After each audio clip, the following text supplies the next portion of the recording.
I'm live. Good morning, everybody. If you want to watch this, if you're watching this as a rerun, you can skip ahead here a few minutes, about 18 minutes before we get to the live show side of things. So there you have it. There you have it.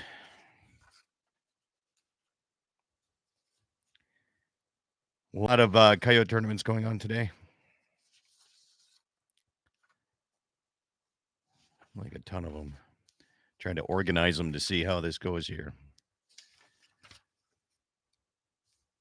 That's next weekend already.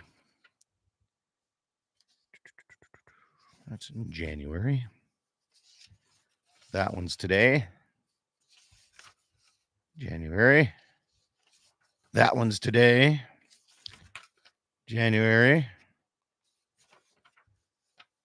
And that's on the same day. Okay.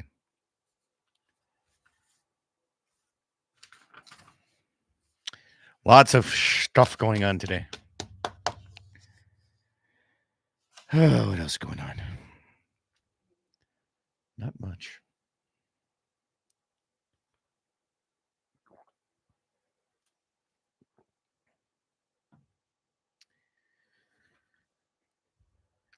Well, what the hell's going on here, boys and girls?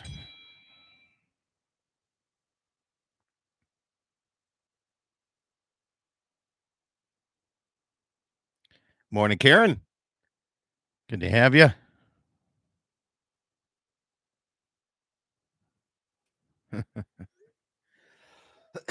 Ouch. Got myself still fighting this sinus stuff. All right. KOLY, good morning. What's got going on here? Master John, good morning.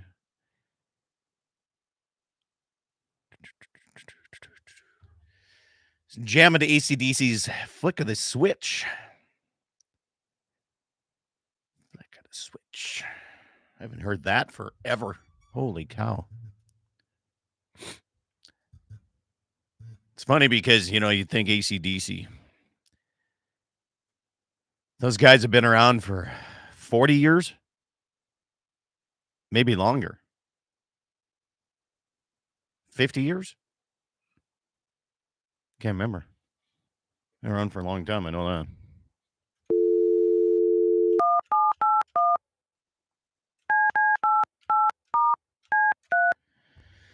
I think.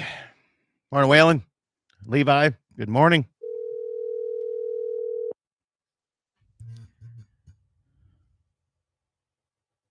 Yeah, go ahead. How many coyotes you got down this morning? I got 0 down. I am at home with a massively sick, puking little girl. That sounds awesome. Yeah. Feel bad for her. She sounds like, oh boy. So my wife and I, when we were in New Zealand, we went on a whale watching boat ride. Yeah. And there was this little Asian dude on the boat with us. And you've ever heard the fake puking sounds that they make in South Park? No. Oh, like the full on. That's what poor Karina sounded like this morning. So she's not feeling very good. It really stinks. I feel bad for her, but. So Jim Cox is listening to ACDC? Yeah. And now he says maybe some NWA after the show today. Yeah. And you know what's sad? We both know what exactly the songs are. We don't both know what NWA is. Yeah. Yeah, I'd say ACDC is at least 50 years old because I know that they were releasing songs in the 70s. Golly. Well, so technically they can't be 50 yet unless it was before 74. I believe it was, but I was trying to look that up when you called me. The first album I remember, I don't know if it was Back in Black. No. Wasn't it the one where he had his little devil horns on his head? Wasn't that the first one? Australian rock band formed in 1973. All right, so 50 years then. Okay. You know how they got their name? I do not. Angus Young's sister was sewing his little schoolboy outfit on a sewing machine, and on the back of the sewing machine, alternating current. And what's the DC something current? So there you go. Because I think they had a name before when they were just playing in Australia, and it was something really big, like not really rocking. I'm looking to see what the name of their first album was. 81, 78, 76. High Voltage. High voltage. There you go. Direct current. Thank you, Levi. Alternating current, direct current. Isn't that what you said? No, I said something current. Couldn't remember. Alternative current. You're kind of that way. I am. Well, Calcutta went pretty okay, and for the NFR last night. Good. Average about $457 a team. How many teams? 25? 16. We do 16, 15 teams, and then we did a wild card game. Ah. Back in Black was first album after Bon Scott. Ah, Yeah. There you go. Yep.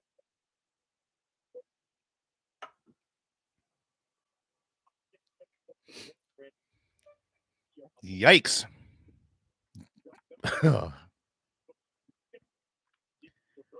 That ivermectin was not mixed as well as I thought it was going to be. Huh? You've seen all these things about ivermectin on social media, these little news clips. Yeah. If there's supposedly in trials of a cancer cure and all kinds of stuff. Wonder if there's any truth to any of that. Well, if you go and search Jim Harbaugh, there's a full press conference of Michigan football's coach, Jim Harbaugh, talking about how Iowa doesn't stand a chance. They suck. We got twice the money they've got. We got twice the fan base, blah, blah, blah.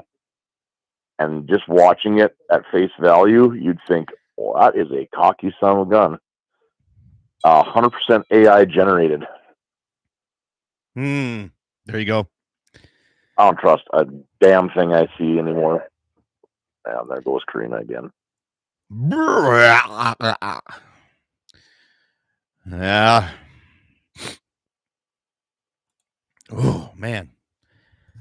She's cold in the old studio this morning. Oh, really? Yeah.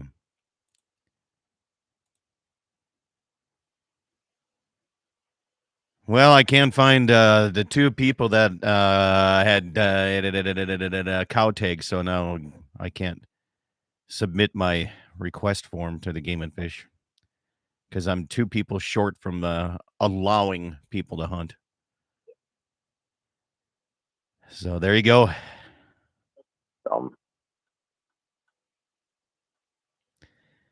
South Dakota East River landowner season and special buck season and the entire deer season. East River ends tomorrow. There you go.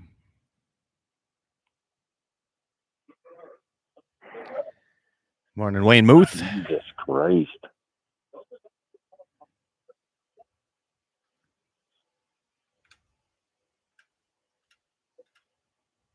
There we go. I'll be right back. Yeah, I got to get my iPad too hooked up here. I got to get that tested.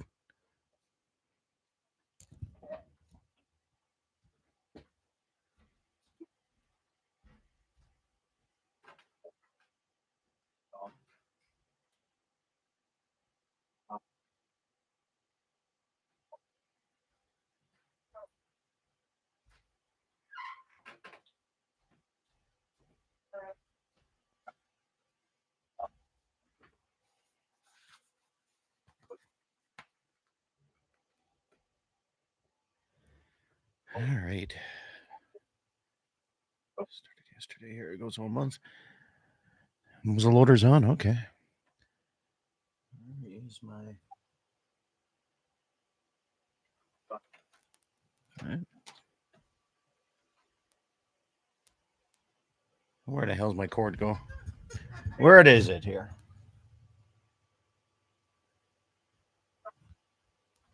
There it is.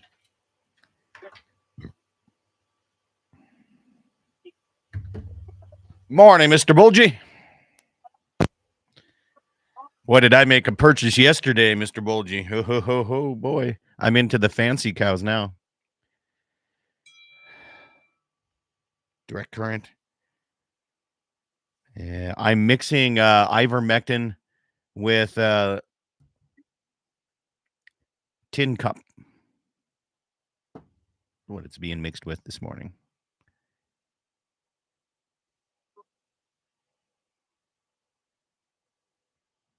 Moldy? No. Some of the bank's money? Yes. I did do that. I did that.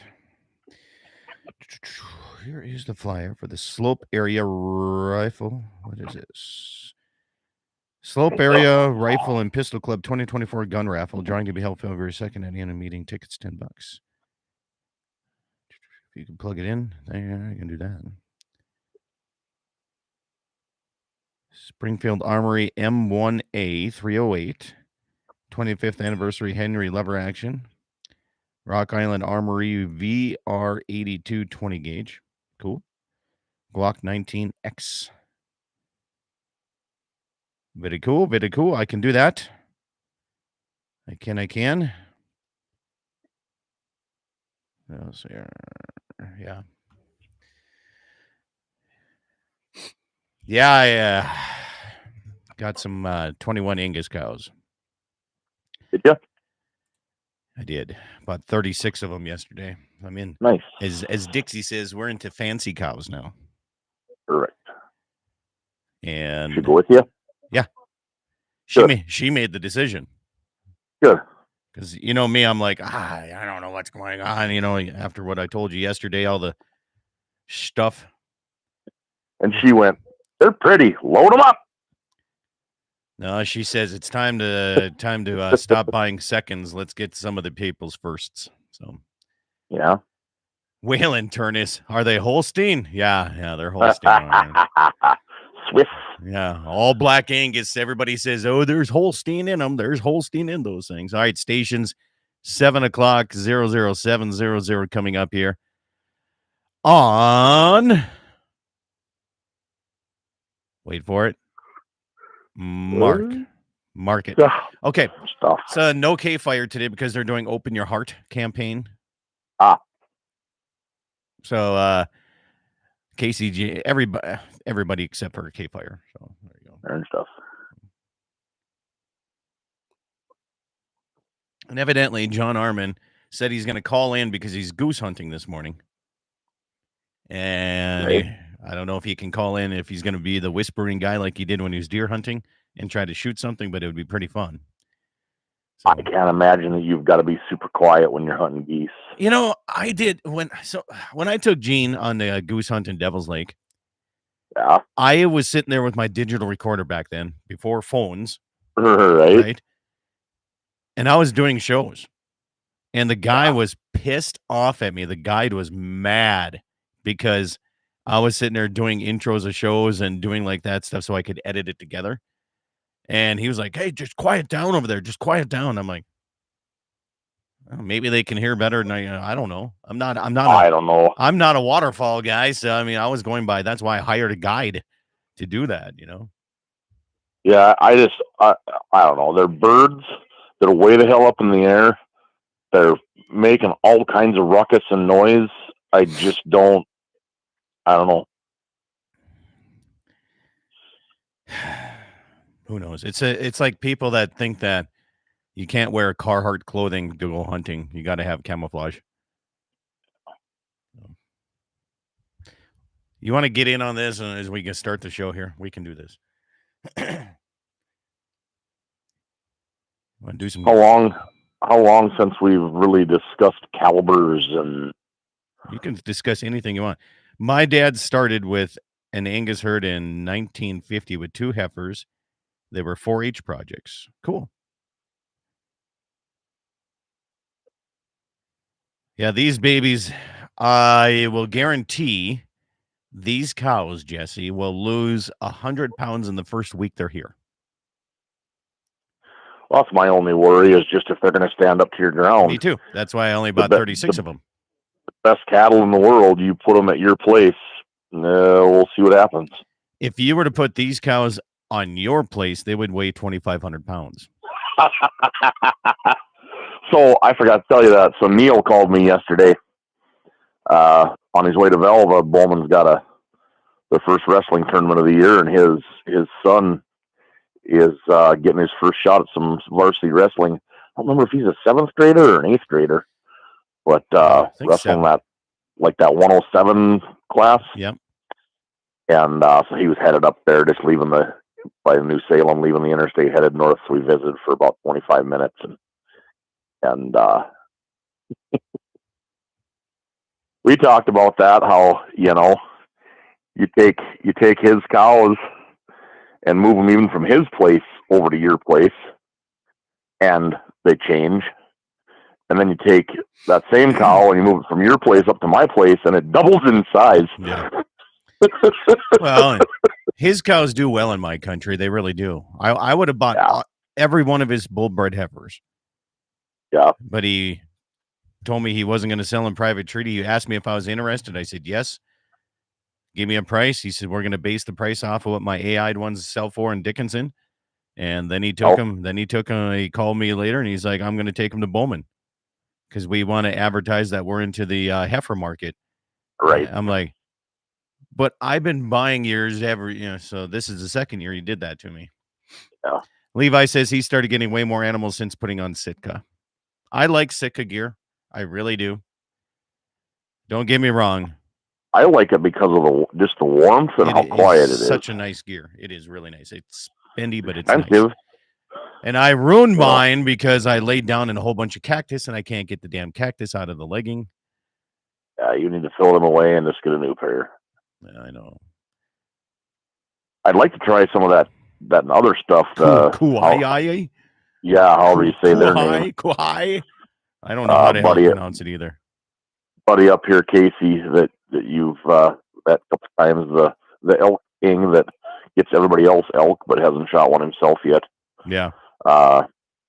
That's what he wears, and he kind of swears by it, and I haven't tried any yet. One of these days, I'm gonna snag me at least one of their thermal shirts or something and see how it holds up. Do you get their catalog? They send me a catalog every month, and I've never purchased any of it. I don't know why I get it, but less than 60 seconds of showtime, by the way. Their stuff.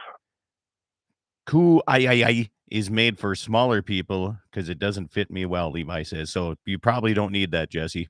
Oh, boy. They don't have 13X. Sound like I'm talking about a straw hat now. Yeah. Gene says, I wear camo because it hides blood stains better. And Brian says, geese never shut up long enough to listen. That's what I think. All right, stand by. 15 seconds of showtime. Going quiet. Kinda.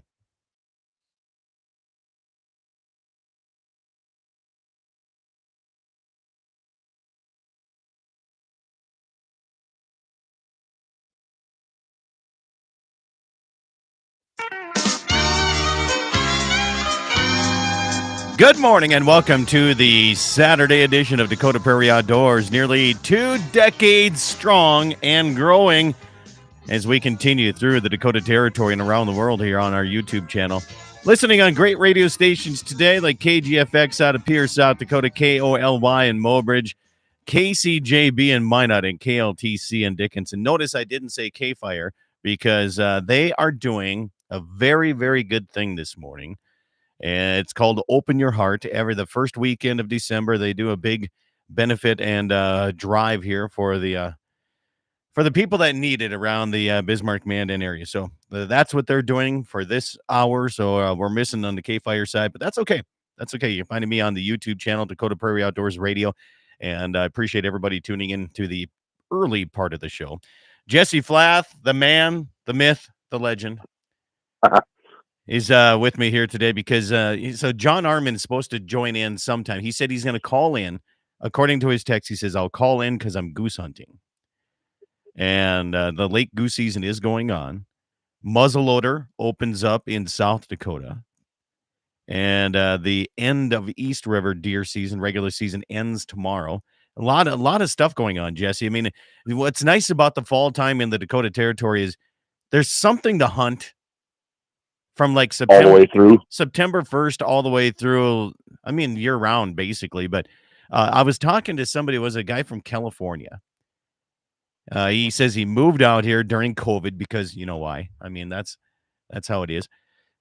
And he says, you guys, you have something to go after and hunt every month and every day of the year because coyote seasons open up year round. And we don't sometimes realize how lucky we do have it and what we get to shoot at. Now, that being said, some of these species, have you seen the articles about the feral hogs moving into North Dakota? Oh, yeah.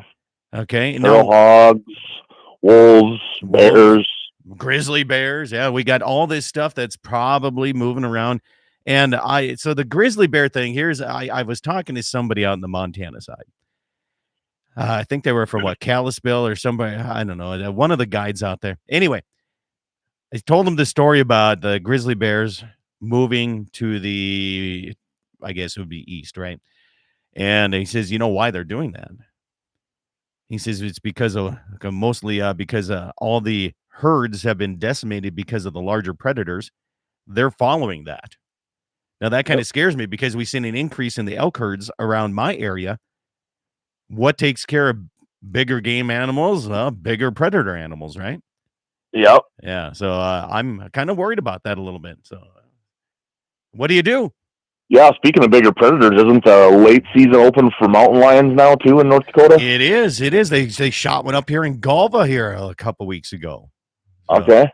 And we had one on my lease place a couple weeks ago as well. So, yeah, there's all kinds of stuff going down here. So, big predator animals, bigger game animals, and people love to see them, but it's hard to fathom what it might look here in about 5 to 10 years. Yeah. Well, and what is that going to do to the smaller predators? You know, is that going to you talk about fox and coyote and how when the coyote move in, it seems to kind of push the fox out. We start having, I don't know, pigs, wolves, bear, who knows what else roll through here. Is that going to push the population of the coyotes around? I don't know if that. Those guys are so wily, you know. I think. Well, and there's so many of them. Yeah, I think it doesn't matter. They'll adapt to anything. Coyotes are going to adapt. I mean, there's no doubt about that. But the feral hog thing is one. I'm worried about all three: wolves, bears, feral hogs moving into my area. All three are going to decimate. And think about this: in the Badlands on western North and South Dakota, in the rougher country. The feral hogs, man, they'd run rampant and you would never see them. Oh, hogs are my biggest concern, honestly, because they're going to affect so much more stuff. You know, you being mainly a rancher, I can see where the wolves, mountain lions, and bears would be a bigger concern for you. But for our state as a whole, the hogs are the problem. They'll decimate your crops. They'll destroy your grazing, your grasslands. You and I've been to Texas. You've been down there twice, hunting hogs. I mean, that's honestly my biggest concern is if we do start getting a bunch of hogs in this state, I don't think people realize what that's going to do to our state as a whole as far as production goes. That's not good. Okay, we're going to talk hogs for a little bit. Let's talk about this. Why is it? I mean, we know that feral hogs are a nuisance, right? It's a nuisance. You go to Texas, it's $17 to go basically shoot as many hogs as you want, right? Yeah, they treat them like prairie dogs. Yeah, it's like prairie dogs to us. So why is it? Why is it illegal? Why is it not legal for me to shoot a feral hog to this day if I see one on my ranch today when I go feed cows when we're done with the show? Yeah, Why is it illegal for me to do that? I wish the Game and Fish in North Dakota would take a page out of Texas's book. When you go down to Texas, and granted, they got a whole different situation down there because they've got these game ranches and they've got game that has escaped, and now you've got voodoo and all kinds of crazy stuff running. All the exotics are running around. Yeah, they're just everywhere down there. So if you're a Texas native, you don't need a license to shoot a kudu. If you're on public land and a kudu rolls in front of you, you can dump it. So I wish that North Dakota would do something like that. And I mean, hogs, feral and wild hogs, are not native to our state. Now, bears a whole different deal. Wolves are a whole different deal. They were here.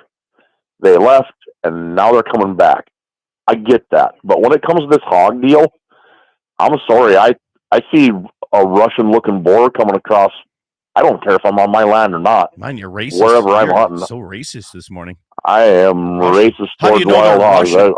It's Canadian. It's the Canadian hogs that are moving down. Yeah, they came across from Mother Russia. And that's the thing, is some of these things have bred with domestic pigs. You know, name two hog producers that you know of. Derek German, because we were just talking about that last night. You do have one in your neighborhood. Yeah, we have right. Absolutely, we have a hog producer in our area, and we have a big hog confinement place south of Scranton. By Scranton. You know, up here, I don't know of anybody that raises hogs. Now, Dean Cannell has a few pigs for his kids for 4-H. I mean, there's a handful of pigs around, but we don't have a big facilities or a large pig producer like German's. So I'm telling you right now, I see a pig, I'm shooting it. You just said it on the air, man.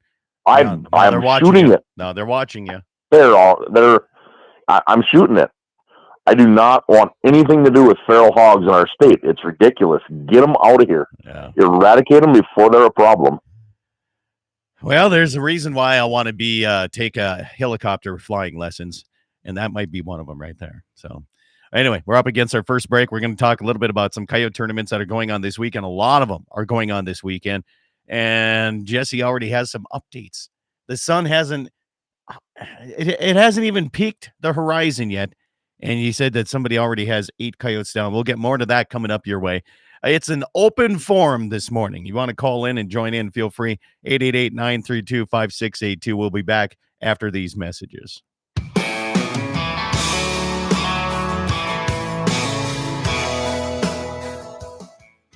The North Dakota Stockman's Foundation will host a night of fun-filled Western elegance at the Stockman's Ball, December 9th in Bismarck.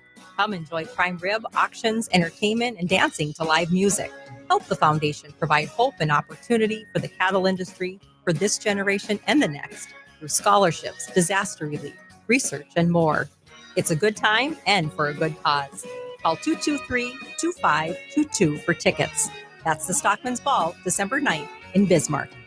Pfeiffer's Auction and Realty would like to invite you to their next round of auctions. Monday, December 4th, 49 acres of development land in Clay County, South Dakota. Tuesday, December 5th, the Pfeiffer's Sioux Falls Winter Consignment Auction featuring 2 rings at the same time. On Wednesday, December 6th, 480 acres of land for sale in Sargent County, and also on Wednesday, 637 acres in Barnes County and 320 acres in Stutzman County. For more information and to bid with confidence, go to Pfeifers.com today. When it comes to picking the right financial institution that best suits your unique banking needs, we invite you to come bank with Dakota Community Bank and Trust. Recently named North Dakota's best small bank in Newsweek's America's Best Banks in 2021, we believe that community banking can blend both the past with down-home customer service and the future with modern banking conveniences and technology for our online and mobile customers, all while honoring our long-standing tradition of community-first oriented banking. Here at Dakota Community Bank and Trust.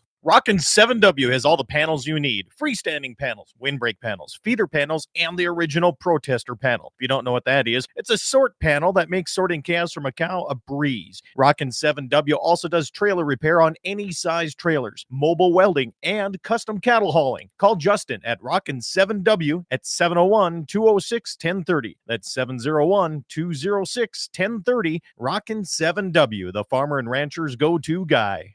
MoPro Guide Service, the best on Lake Oahe. Brent and his staff will give you the most enjoyable fishing experience, always having the latest in electronics, gear, and the most comfortable Lund boat on the water. Fish with somebody who lives in Mobridge, South Dakota, the heart of Lake Oahe. If you need a place to stay, the Morest Motel has newly updated rooms with free internet, a family-owned and operated business. Go to OaheWalleyes.com. That's OAHE Walleyes.com for the best fishing experience Lake Oahe has to offer. Western Frontier Insurance, agents that understand you, your needs, and the community. Whether you're looking for coverage on your farm, ranch, home, or auto, you can trust that Western Frontier Insurance will find you a combination of price and coverage that works for you. No fancy jingles, no talking boxes or talking animals, just good neighbors helping to keep you covered with price in mind. Western Frontier Insurance. Offices in Hazen, Washburn, Wilton, Bowman, and Hettinger.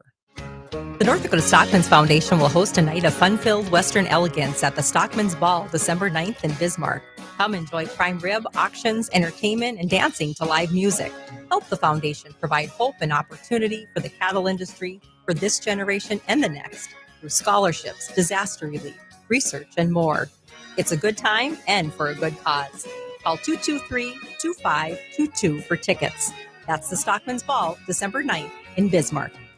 Pfeiffer's Auction and Realty would like to invite you to their next round of auctions. Monday, December 4th, 49 acres of development land in Clay County, South Dakota. Tuesday, December 5th, the Pfeiffer's Sioux Falls Winter Consignment Auction featuring 2 rings at the same time. On Wednesday, December 6th, 480 acres of land for sale in Sargent County, and also on Wednesday, 637 acres in Barnes County and 320 acres in Stutzman County. For more information and to bid with confidence, go to Pfeifers.com today. Did you know that Dakota Community Bank and Trust was recently named North Dakota's best small bank in Newsweek's America's Best Banks 2021? According to Newsweek, from over 2,500 FDIC-insured institutions, we are amongst the nation's top banks to serve our customers' needs in today's challenging times, ranking number 1 in North Dakota. We invite you to come bank with us. Stop in today to your nearest Dakota Community Bank and Trust and see what being America's best small bank is all about. But don't you worry, one day I'll settle down. And when that time comes, I hope you're still around. I hope you're still around. I hope you're still around. Welcome back, everybody. Dakota Prairie Outdoors Saturday edition continues here on a beautiful Saturday morning. And I say that because last year at this time, I think we had like 3-4 feet of snow, and I was trying to get my cows out of a pasture, and I had to have the county come in with a V-plow to just make a path. So much different this year. Jesse Flath is my guest here as we're doing a open forum here today. Jesse, welcome back. Are you ready? Yeah. We have all kinds of things. So I'll get to the text messages here shortly. Coyote tournaments going on this weekend and coming up. So this weekend there's a lot of coyotes going down this weekend. The 3rd annual 3-dog tournament for Ulrich's Volunteer Fire Department is going on today. This weekend, I should say, the Blaine County Fair Foundation, their first one is going on this weekend in Chinook, Montana. This weekend is also the 24-hour coyote hunt tournament for the Surrey Fire Department. Dakota Predator Hunters, Christmas for Kids coyote hunts this weekend. And that's kind of some people in this one. And I know some in that one and the Surrey one. Yeah. And what did you say? The guy in the Surrey already had 8 coyotes down already? Yeah. They hunted all night, hunting around here 30 minutes ago. Yeah. Yep. And that's, you've actually met one of them guys. He's hunted Galva with me a couple times, and they came back to our area around here, and I told him I've been hearing dogs like crazy at my house the last few days. So I don't know if they came to my pasture last night or not. I didn't check with them yet, but there, it sounds like they got 8. Is the reason why you buy suppressors. So, Yeah. So that's what's going on. Okay, coming up, tournament's coming up. 8th annual predator hunt for the Esmond Rural Fire Department, December 16th. Keene, North Dakota. You and I hunted that area all the time, right? The Keene Fire Department is December 16 and 17. Leeds York Sportsman's Club Predator Hunt is going on January 13th, 14th. The Dakota Predator Hunters first annual Mike Anderson Memorial Coyote Hunt, January 5th and 6th. Also going on January 5th and 6th, the Dennis Lupke Memorial Hunt out of Rame, North Dakota. The first time they're hosting a tournament out of Rame ever in their life. Yeah. Yeah. Coming up next weekend, December 8th, 9th, the Lone Tree Saddle Club out of Galva, North Dakota, the one that you and I I'm one of the sponsors here. Yep. The Hard Luck Prize. Hard luck. If you get skunked in this tournament, you can still come back, and if you're skunked, if you bring in a 0, you can enter your name in. And you have to go check in. You have to check in. Yeah. Let's see here. The second annual Garrett Houghton Memorial Coyote Hunts, January 13th. Rock Lake Boosters Club, February 16, 17, and 18. And the Miles City. This is what I like about coyote tournaments, Jesse. The Miles City AAU Wrestling Club presenting the 18th annual Miles City Coyote Calling Contest coming up in January here. And they use that as a funding for their AAU Wrestling Club. So that's that. So there you go. If you have more coyote tournaments coming up, I think I'll have a few more. Okay. Back to the text messages here. We're talking about hogs and feral hogs and why we can't shoot them right now. And one guy says the problem with feral hogs is somebody's going to eventually figure out how to make some money in the state with it, and then they'll stick their nose in it. Another response to that says, I was just thinking that somebody in the hunting license department might be trying to figure that out. That's why they don't let anybody shoot them right now. They want to get a population so they can start making a license for it and make extra money. And another person says, and the person that tries to turn it into pay hunting will probably have some out of state input or money source doing that, which, yeah, I agree with all those statements here. And then text message comes and says, back in the mid-90s, Game and Fish guy told us some guy brought in hogs for hunting somewhere in the Watford City area. Interesting. I didn't know that. Never heard that one, no. I guess. I've heard people that had regular domesticated hogs letting them out on their place and trying to charge for a hog hunt. But the domesticated ones didn't last too long, I guess. Yeah, not quite as wily.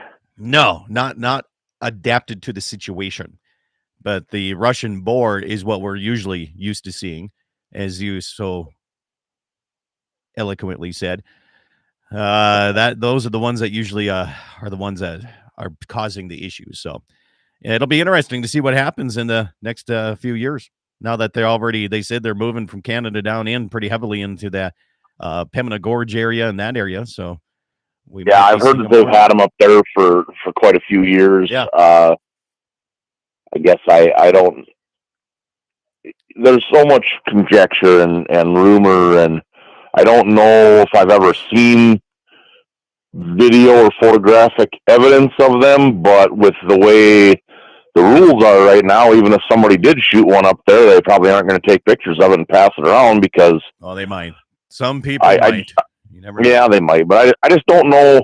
I guess I haven't looked into it deep enough. Well, I don't know I don't know how the legalities of it are because they're not a game species. So I don't know what fines, violations, rules are attached to taking one if it is on your land or in front of you when you're hunting. You can't do it. I have no idea. You can't do it. You're supposed to. You cannot shoot it. You're supposed to contact your local game warden and tell you. But that's my point. Yeah. If you do what, then what? I suppose it's like taking an illegal game. I'm guessing they're game. Well, and it depends on their eyes. Show me where it's defined as game in our state. No. And maybe it is in the proclamation somewhere, or maybe it is in a law, but not that I've seen. Yeah. But then again, I haven't looked because I really don't care. If I see a Russian boar, pretty sure it's not going to be around anymore. But Well, now hold on. Oh yeah, that's the way I shoot. It's probably just Yeah. fine. If it's beyond 200 yards, you're probably going to hit it. If it's inside of 200, I don't know about that. Yeah, fair enough. Yeah. One guy says Carper brought in for fishing opportunities. Look how that turned out. Yeah. Oh, I got people sending me articles now about all kinds of things. I don't have time to read them. It's easier Well, if you really just call in and tell me about them. It would be a lot easier. It's funny, we were actually talking about this, myself and a couple of the guys that I know that are in these tournaments this weekend. We're talking about this in my office earlier this week, I think Monday or Tuesday. And then either that night or the next night is when the feral hog news articles, like it actually hit the local news in Bismarck. That was kind of a coincidence that happened, but it's on everybody's radar because it can be a bad deal if it goes wrong here. That's for darn sure. So there's always going to be people like you and I went down to Texas specifically to go shoot some hogs. And every landowner down there is like, oh God, it's like people up here with prairie dogs. Like we just don't want them. We want them done, eradicated, and everybody. But you have those sporting people that are like, wait a minute. We want to have the opportunity to come out. They're so much fun to shoot, right? So you're always going to have that group. Is that group of people that are the sporting people that want to go out and shoot them, whether it's prairie dogs or any kind of nuisance species, are they a larger group that's going to have more power to say we need these animals than the landowners that just want to get them off their land and use the land the way it should be? Yeah, potentially. I think it already is there. Yeah, I agree. So the question comes as the landowner and or producer in the state, you're controlled to a certain extent because the numbers of people and the numbers of dollars working against you is larger than you can imagine. And that's just the way it is, I mean, boy. So many and people. That's where look at how many people are buying private land and just for hunting and just for hunting, but donating it as they pass on, donating it to organizations or groups that land will never be back into agricultural production again. Yep. It's happening all over the place. That's a whole nother show. But on the second half of the program, I got some people asking to give us some stories of yours and my hog hunting down in Texas. All right. And so we're gonna do that in the second half of the program. Somebody's asking what calibers we use, and I had a plethora, a cornucopia, as you could say, of weaponry in a tree stand. Yeah, there was 3 of us on that trip, and the whole box of my pickup was full of weapons. It was we weren't sure what to expect, so we took everything. We didn't bring food or beer or nothing. No, we bought that when we got down there. It was nothing but arsenal in the back of the vehicle. So yeah. All right, well, coming back here on the second half of the program, we'll talk about our hunting trips here. It'd be nice to do it again here, but anyway, we'll have more coming up your way here on Dakota Prairie Outdoors. Again, if you want to join in, feel free. 888-932-5682. Be back after these messages.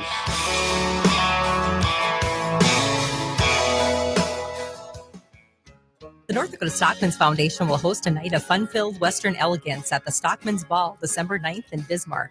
Come enjoy prime rib, auctions, entertainment, and dancing to live music. Help the foundation provide hope and opportunity for the cattle industry for this generation and the next through scholarships, disaster relief, research, and more. It's a good time and for a good cause. Call 223-2522 for tickets. That's the Stockman's Ball, December 9th in Bismarck.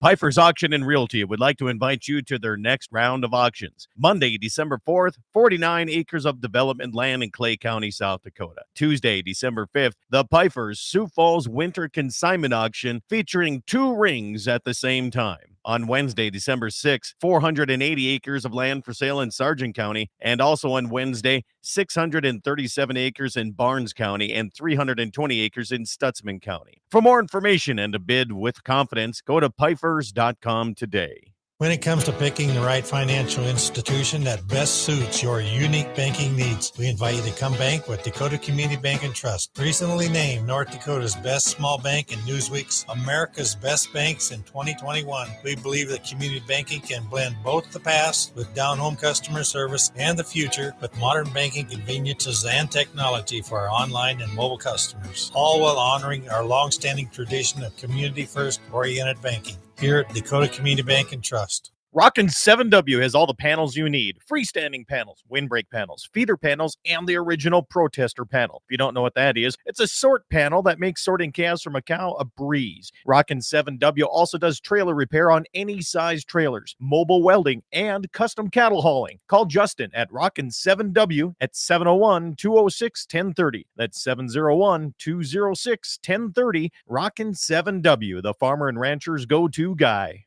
MoPro Guide Service, the best on Lake Oahe. Brent and his staff will give you the most enjoyable fishing experience, always having the latest in electronics, gear, and the most comfortable Lund boat on the water. Fish with somebody who lives in Mobridge, South Dakota, the heart of Lake Oahe. If you need a place to stay, the Mo Rest Motel has newly updated rooms with free internet, a family-owned and operated business. Go to OaheWalleyes.com. That's OAHE Walleyes.com for the best fishing experience Lake Oahe has to offer. Western Frontier Insurance, agents that understand you, your needs, and the community. Whether you're looking for coverage on your farm, ranch, home, or auto, you can trust that Western Frontier Insurance will find you a combination of price and coverage that works for you. No fancy jingles, no talking boxes or talking animals, just good neighbors helping to keep you covered with price in mind. Western Frontier Insurance. Offices in Hazen, Washburn, Wilton, Bowman, and Hettinger.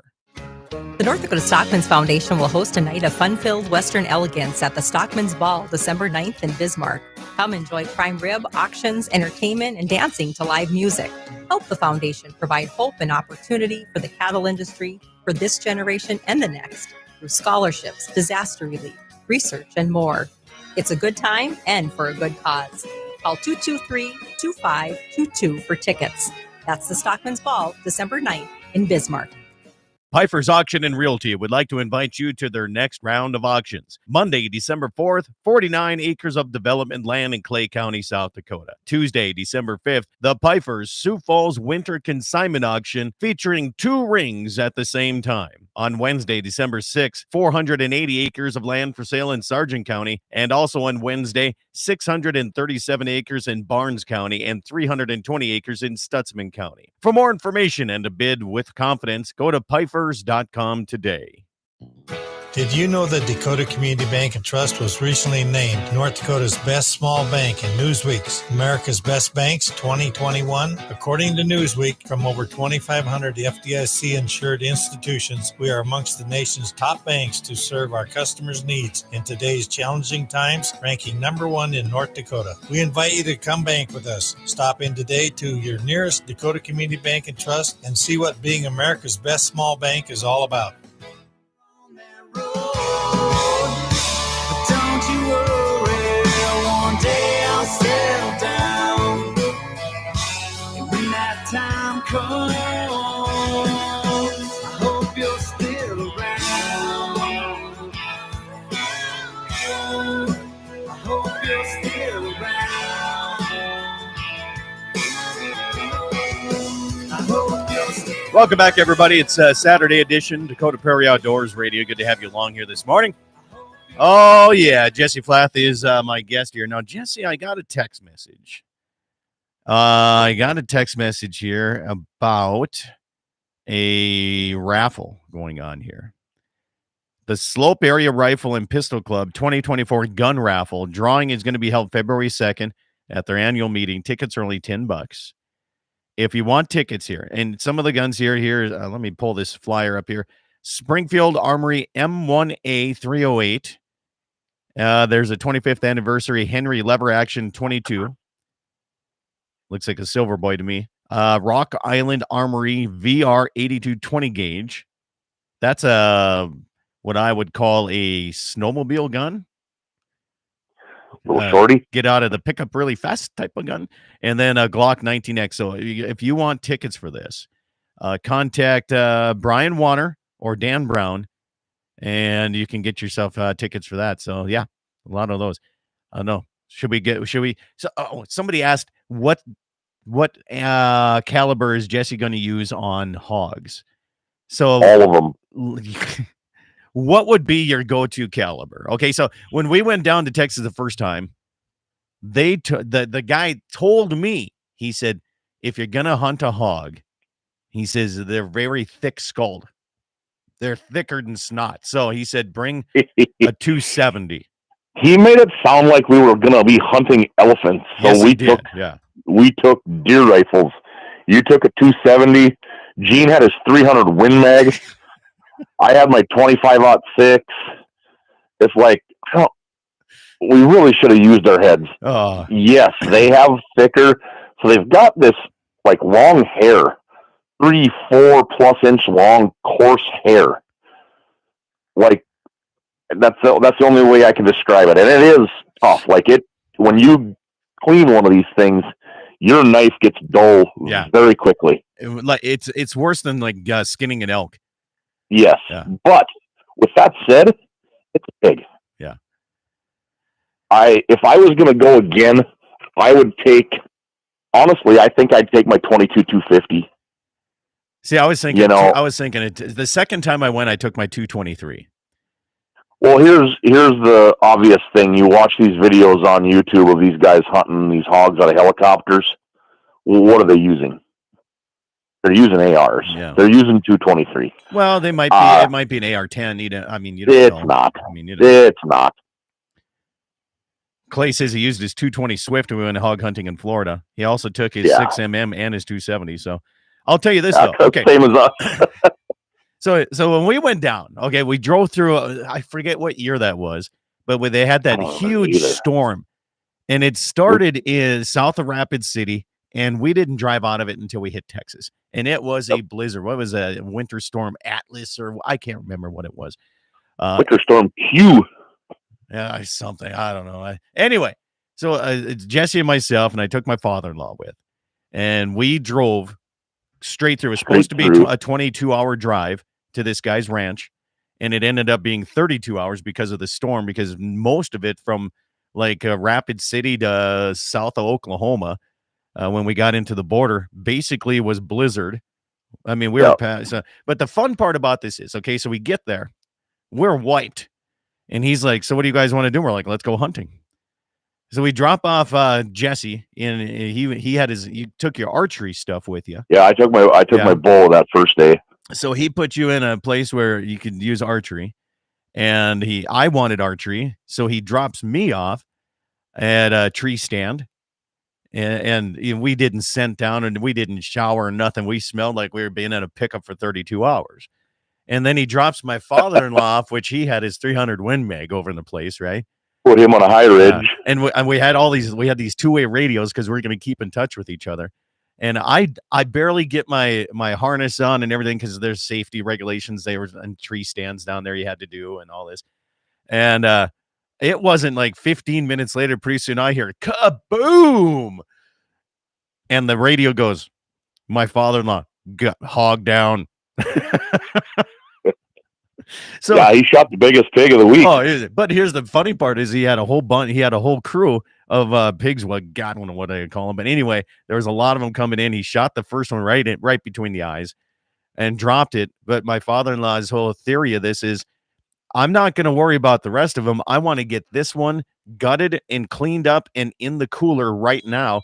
So he goes and he walks all the way back to the ranch and grabs the guy so he could get this hog put up really quick, because he's all about keeping the meat, right? And the guy's like, why didn't you stay and shoot the rest of them? Well, I got to get this one cooled down. He says, I'll go back out and shoot. And you and I struggled. You got one the next day, and I got mine the very last evening. It was tougher than I thought it was going to be. I really thought it was going to be a lot easier.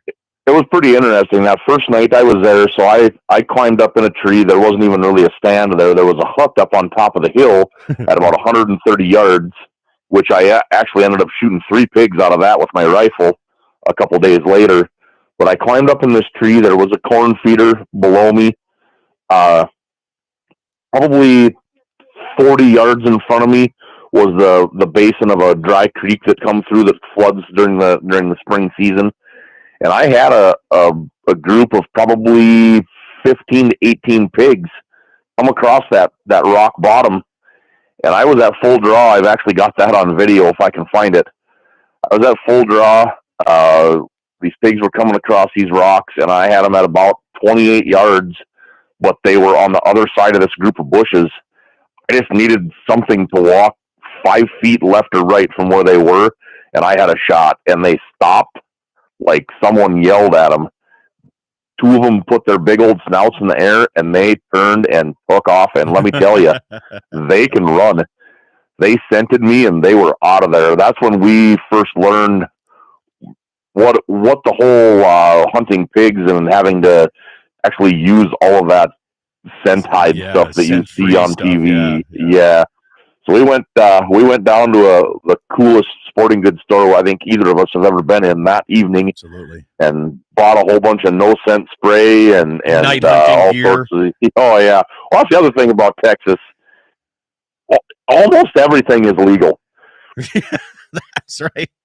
I mean, Yeah. You go to Walmart and get yourself a $17 tag and go to the feed, beer, and hunting supply store that we were at and buy lights that strap to your gun and little electronic corn feeder sound making feeders.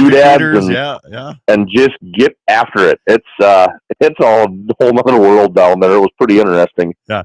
So what Jesse's talking about is I had to do my Saturday morning radio show, and the nearest sporting goods store, I can't remember the name of it, but they opened up an hour early for me to come in and do my radio program. You and I and some workers were the only ones in this huge store. So we were discussing hunting hogs, and they were like, well, you guys aren't using night lights on your scope. We're like, what? That's illegal. And they're like, not in Texas, it ain't.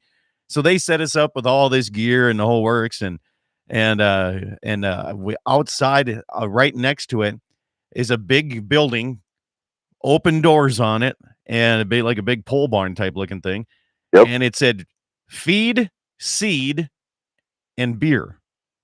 Yep.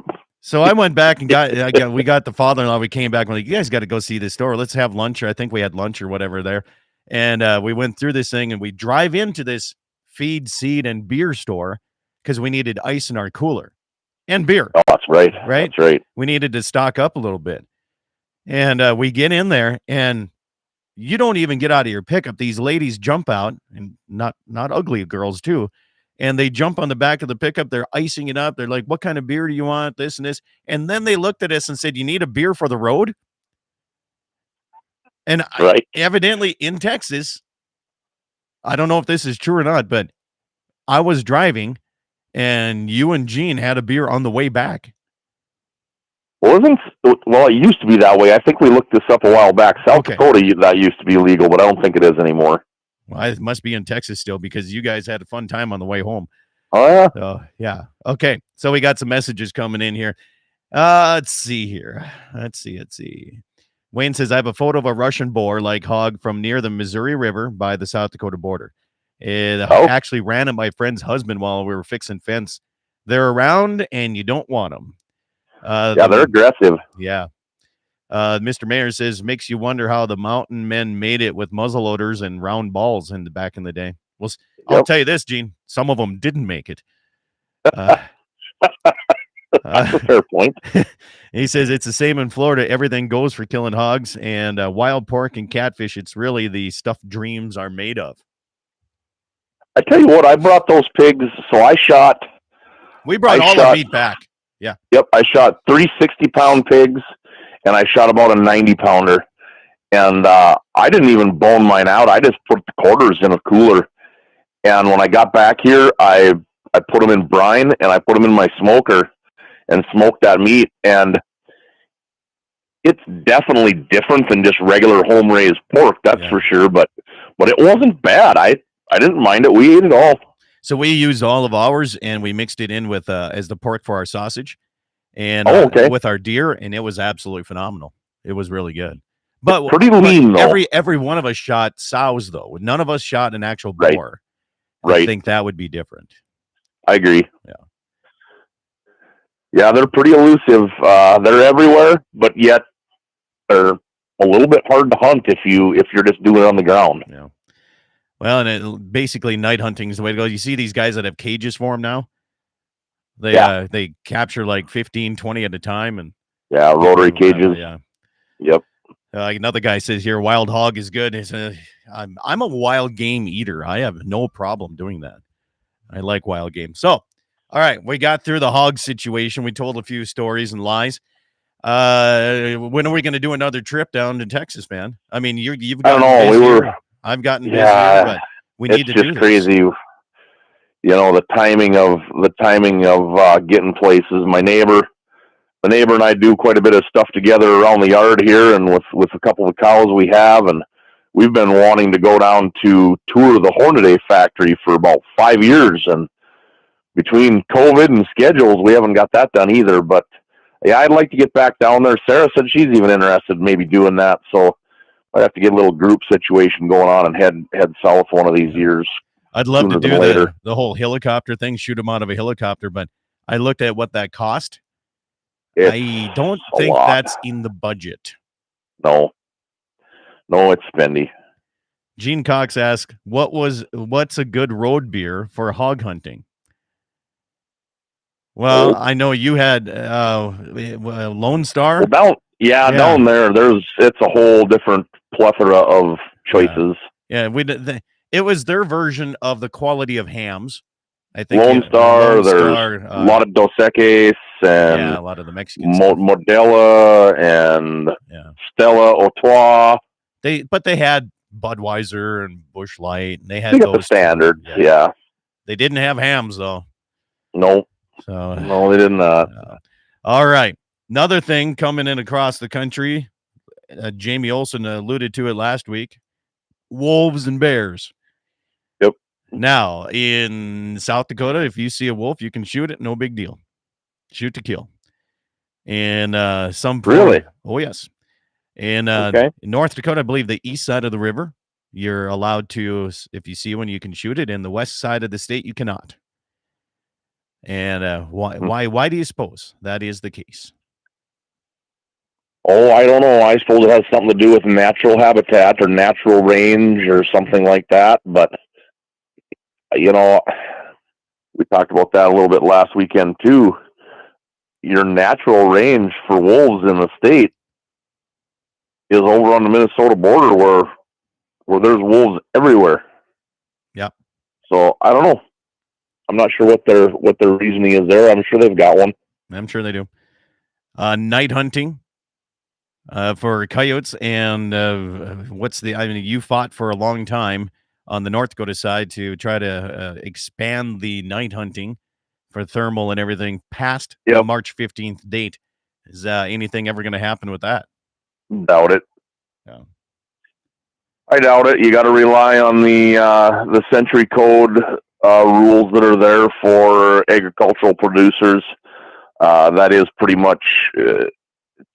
I won't say wide open, but a lot more ways to take care of things. There's even some language in there that makes certain spotlights legal, but it all has to do with producer being an agent of a producer, and I haven't read that now for a while.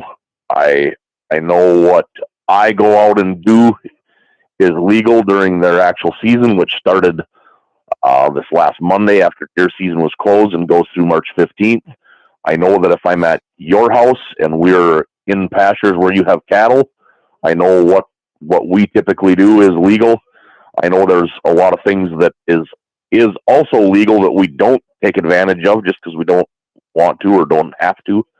But I'd encourage anybody to really look into those laws themselves and make sure whatever you're heading out to do is on the books and good to go as far as the coyote depredation laws and whatnot in North Dakota go. So a guy's text message from South Dakota. He says, I get to go hunt coyotes out of a helicopter in South Dakota. He says it only costs $350 an hour. I would love to have that opportunity on my ranch. Yeah. I would love to hunt them out of a helicopter. That would be fun. I got a message. Wayne says, I just read an article that stated Minnesota has more wolves than Montana, Idaho, and Wyoming. Oh yeah, Minnesota's second only to Alaska, I believe. Yeah. And the only reason Alaska probably has more is just because Alaska is massive. I don't know if people really ever look at a map and realize how big Alaska is. It's a big giant. bugger. Yeah. It is. Text also comes in and says feral hogs might start crossbreeding with those racing pigs. Ooh, Daryl. Whole talk about a business opportunity. Something that started off as either a VOAG or 4-H project, and that's all he's known for, it seems like. I know. All the other cool stuff Daryl's done. Well, Daryl, was that Daryl's Racing Pigs, Daryl? Yes, it is. What's this here? The Foundation for Wildlife Management. Oh, it's shows where the wolf was killed, where the wolf was collared, and where it was killed. Yeah. Holy cow, that's a lot of miles. Got that track. Holy yeah, it crosses 4 or 5 states. He hones in really close to Fargo and really close to Grand Forks, and but that doesn't show him ever crossing the border into North Dakota. And then he's killed up north in Manitoba, I believe. Yeah. Another text here from my Minnesota listener over here. He says it's true. He says they're getting further south in Minnesota. They're starting to spread further and further south too. So, yeah. Well, it's just a matter of time, Jesse, that we're going to start seeing that. So, be ready for that.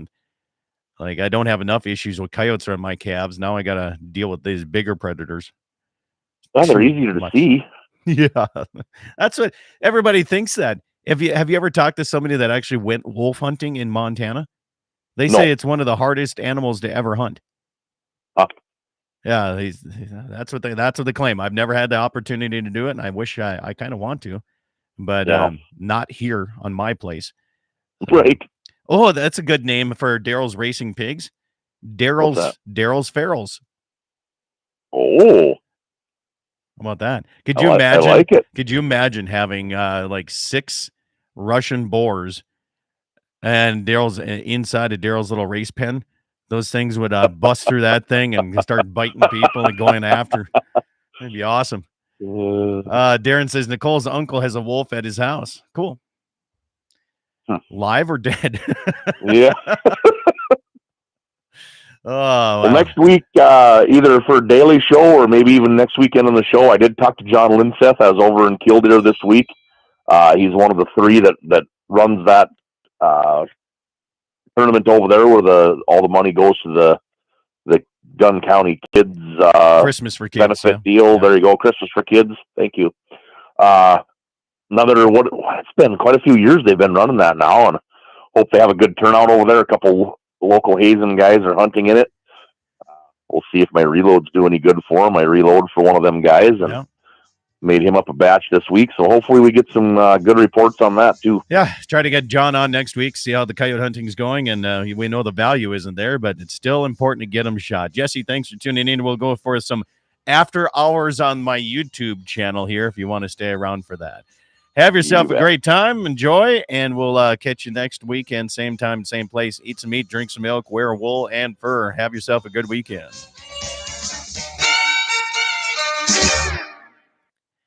All right, stations, thank you so much. Appreciate you. Now the after hours program will commence. Yeah. There. Okay. Is it legal? I can ask the pilot if he's interested. Is it legal to do in North Dakota with a helicopter? Where's your ranch? I'm not sure. What the rules I don't know either. I'm sure it's no different than an airplane. You can't hunt coyotes out of an airplane unless you're licensed with the state to do so. I don't even know that it's the state. I think it's the U.S. Fish and Wildlife Service. Right.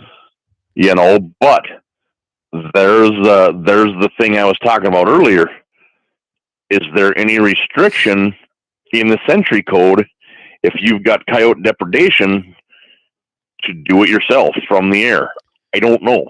I don't think it's legal in North Dakota. I know South Dakota, if you're a landowner, you can do whatever you damn well want with an airplane on your place. when Okay. it comes to coyotes. Jamie and I were talking, you know, I think like in my area, a helicopter would be a lot better Right. because of just the rough country. And but it's expensive, there's no doubt. But for $350 an hour, I would spend at least 2-3 3-4 hours hours. up in my place here with a helicopter. I would love it. Absolutely love it. Spend a couple calves worth of money to do that, to save 30 head. Yeah. And you've had a train wreck the last couple of years. I had a train wreck this spring with coyotes, man. It was bad. I mean, like $40,000 bad. Yep. That's how bad. And so Waylon says we have a lot of coyotes. Darren, is it legal to use two-way radios while hunting? Yeah. Is it? I don't. Depends on the state. Maybe, I don't know. Oh, speaking of which, I bought new radios. Okay. Are you watching the YouTube or not? I am not. Okay, don't worry about it then. But I bought radios that are not like the regular two ways. They're independent signals and just talk to each other, and they reach a long ways. Nice. Yeah. Eric says I'll be hunting in the Randy Rohde coyote hunt next weekend. Oh, that's right. Yep, that one's coming up. Well, I'll be at the Stockman's Ball next weekend. Yep. I'll be loading cows and bringing fancy cows back Tuesday. What else? Hopefully sometime this coming week they get my lid put on my calving facility. It doesn't look like Monday, Tuesday. Windy or it's not. All right, what are these texts here? So what are you going to do with doors on the west side? You going to start hauling in material yourself to slope that off so you can actually use them, or what's your plan there? I don't know yet. Okay.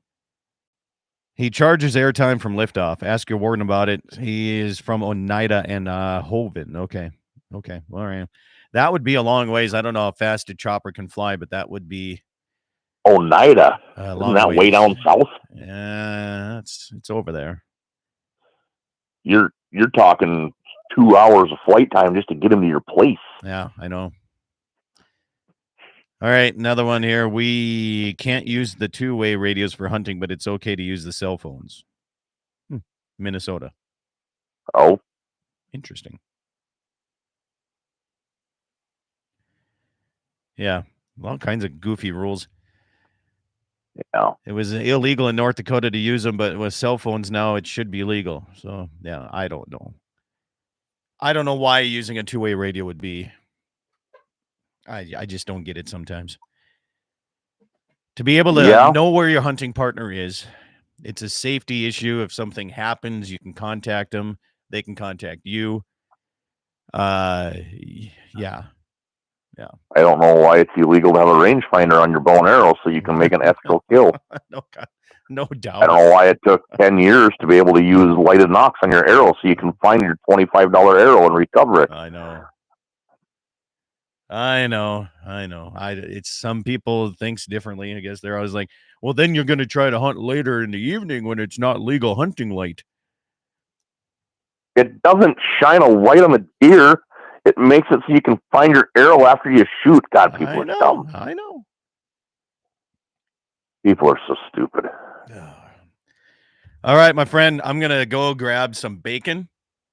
And yeah, I'd like to make myself a pack of bacon, but I got a sick kid in the house here. I better be a little careful on what type of smells I'm putting through the old house today. Oneida is east and a little north of Pierre, so it'd be about a 3.5-hour flight time with a helicopter. Yeah. So you're talking 7 hours times $350 just to get him to and from your place. Our family and Eric Newman's family are hunting Christmas trees in the Buttes next week. I have Christmas trees for you. In fact, I have the most beautiful Christmas trees that you could want in your household. And they're all in one of my fence lines, and I want to cut these things out of my fence line. There is like 8 or 9 of them in that. I know exactly which fence line you're talking about. And they're actually pretty dang nice. They're very nice. The problem is some of them are pretty big. Well, you can either choose between Ponderosa Pine Christmas tree or a cedar Sure. tree. Mm-hmm. So they're both very nice, willing to do the work for you if you take them. So yeah. Anyway, maybe I should do that. Maybe I should go get a Dixie wants to do some Christmas stuff this year. And you got a nice high ceiling in your living room. You could put a pretty big one in there. Hey, No, she wants it outside. She doesn't want to deal with the pine needles and the cedar needles. So put it in the yard somehow. strap it to the front fence or something. I don't know, but Yeah. we'll figure it out. Eric says barbers? Question barbers. What? Barbers? That I don't understand that one, Eric. Explain, please. Not sure about that one. All right.